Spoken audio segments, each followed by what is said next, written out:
సాధకులు ఈ సత్యాన్ని గుర్తించాలి.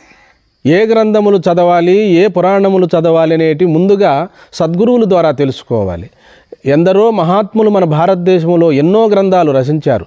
వాటిలే కల్లా అత్యంత ప్రామాణికమైనటువంటి గ్రంథములు ఉపనిషత్తులు. ఉపనిషత్తులు అనగా మనకు సరాసరి యథార్థమైన జీవాత్మ పరమాత్మల అనుసంధానాన్ని, సరాసరి ఆత్మతత్వాన్ని, జీవ బ్రహ్మైక్య స్థితిని బోధిస్తాయి. బ్రహ్మాత్మైక్యత్వ విజ్ఞానాన్ని అందజేస్తాయి. కాబట్టి చాలామంది సాధకులకు చిన్న చిన్న గ్రంథాలు చదువుతూ ఉంటారు. తప్పేం కాదు. సంపూర్ణమైన అవగాహన కలగాలి అంటే ఉపనిషత్తులు, బ్రహ్మసూత్రములు, భగవద్గీత, వీటినే ప్రస్థానత్రయ భాష్యము అన్నారు. స్వామి మీరు ప్రస్థానత్రయాన్నే చెప్తున్నారు, ఇంకా మార్గం లేదా అంటే అవే పరమ ప్రమాణము, అవే శరణ్యము. మానవుడు తరించాలంటే ఏ రోజుటికైనా అవే తెలుసుకోవాలి. సద్గురువులు అవే బోధించాలి. షశిష్యులు అవే శ్రవణం చేయాలి. ఆత్మను పరమాత్మగా గుర్తించి తాను బ్రహ్మముగా మిగిలిపోవడమే ఇందులో ఉన్న పరమార్థం. హరి ఓం.